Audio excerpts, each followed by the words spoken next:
Welcome back to channel तृप्ती सोनार. कसे आहात सगळे? मस्त आहात ना? सो आज आपण चाललेलो आहे आईकडे. सो आईकडे प्रोग्राम तर आहेच आणि म्हणजे गटारीचा, आणि दुसरी गोष्ट आपल्याला जरा गणपतीची तयारी करायची आहे. तर बाप्पासाठी डेकोरेशनसाठी आम्ही सामान बघायला चाललो आहे. सो पहिलं आम्ही जाणार मस्जिद बनवणं जाणार आम्ही आईकडे. सो बघू कसं काय ते. So let's go. भेटूया. आणि प्रिनूला मी जरा भेटून गेले. प्रिनू आमची रागावली आहे. काय भन्नाडवाला ऊन आहे का महिमा? बाप रे, गॉगल तर घेतलाय. पुढे थांबले कशाला? आमची वाट बघू. एवढ्या लेट आली आहे आणि हुशारी मारते. नाहीतर काय, एवढा लेट पण येतं काय? नाहीतर काय.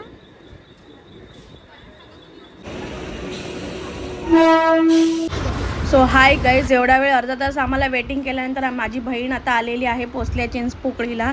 ही आहे माझी छोटी सक्की बहीण. सो ही मला बोली की ताई आपण इथे जरा येऊया, इथे सिलेक्ट करूया, इथे बघूया, इथे आपल्याला चांगली मूर्ती भेटली तर चांगली गोष्ट आहे. कारण की मी मीरा भाईंदरला मूर्ती बघितलेली. सो तिकडे सगळ्या सोल्ड आउट म्हणजे सेल झालेल्या. तर आता माझं ह्या वर्षी फर्स्ट टाईम असं झालं की माझ्याकडनं मूर्ती खूप लेट होते सिलेक्शन, आणि लेट हे झालं माझ्याकडनं. लेट झाला असं नाही मी बोलू शकत, पण आय थिंक मला माहिती नाही, बाप्पाला माहिती ते काय झालं आहे. सो ह्या बघा, ह्या एवढ्या सुरेख अशा मूर्त्या सगळ्या अर्ध्या POPच्या आहेत आणि अर्ध्या शाडूच्या आहेत.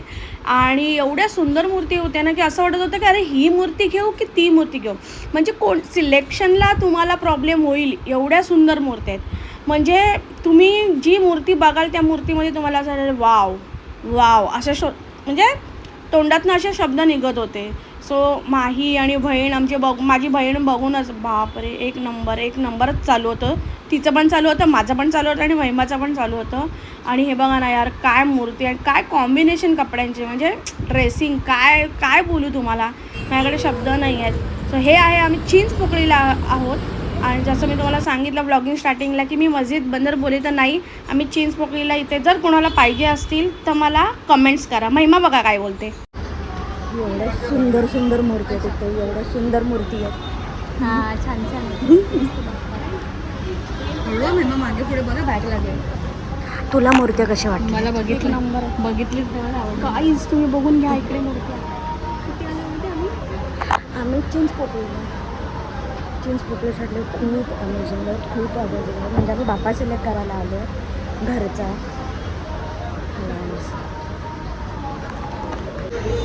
पण ह्याच्यामध्ये सुद्धा कंपार्टमेंट्स आहेत.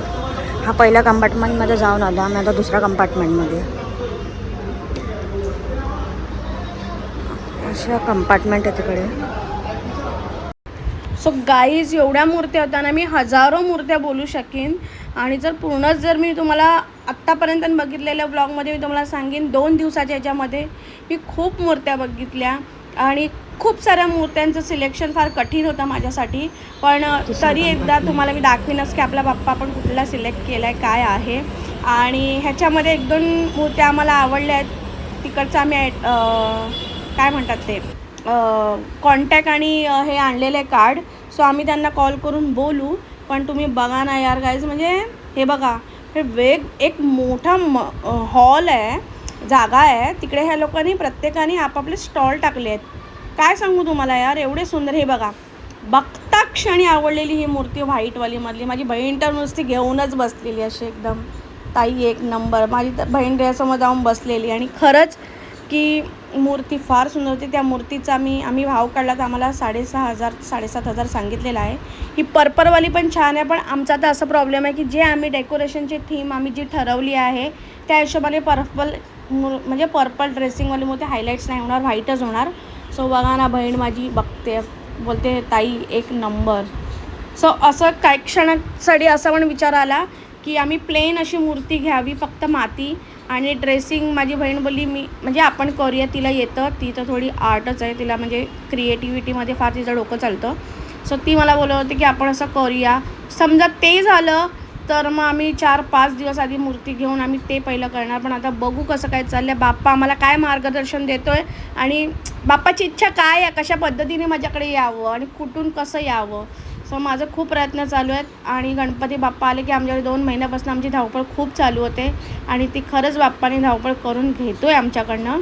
सो बघूया गाईज. आता एवढे बघा ना, म्हणजे मी बोलायला माझ्याकडे शब्द संपले आहेत. बाप्पा आपले काही संपत नाही आहेत, एवढ्या मूर्ती आहेत बघा ना.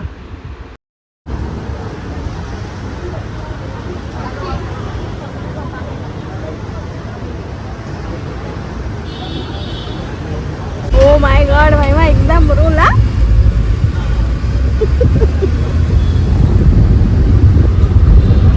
मला वाटतं कुठली तरी रील बघितली असणार ही, घाबरली असेल ही.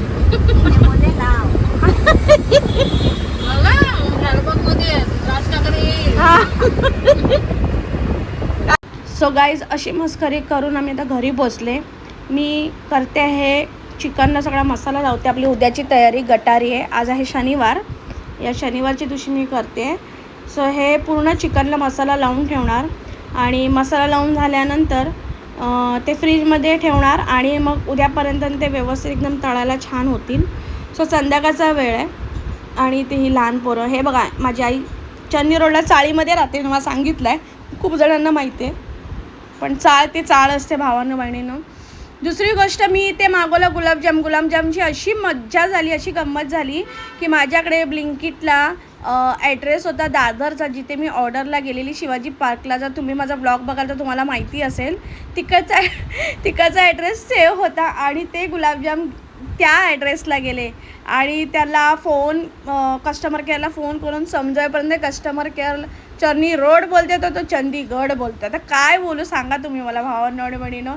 आणि हे चंडरपंडर दोघंजण आमच्या बाजूचे आहेत. त्या दोघांना काही खायला द्या, त्या नाहीच सांगतात. म्हणजे आईवडिलांचे शिक्षण खूप चांगले आहेत, मुलं खूप छान आहेत. आमच्या लहानपणीचा मित्र आहे सुरेश चणेवाला गुप्ता, त्याची मुलं आहे ती. हा एक आहे आणि ही एक आहे त्याची बहीण. सो हिला काही देणार तर ही पळून जाते अशी. आणि हा आमच्या पप्पांचा लाडका आहे.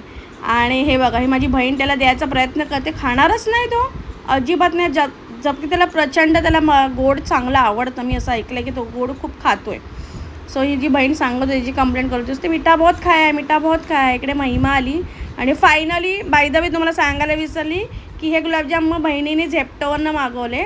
आणि मग असं आम्ही मजा करत आज गुलाबजाम असे संपवलेले आहेत. अर्धे ठेवलेत उद्यासाठी. सो उद्या भेटूया आपण. मज्जा बघा उद्याच्या व्लॉगमध्ये, गटारी कशी आम्ही सेलिब्रेट करतो. बाय.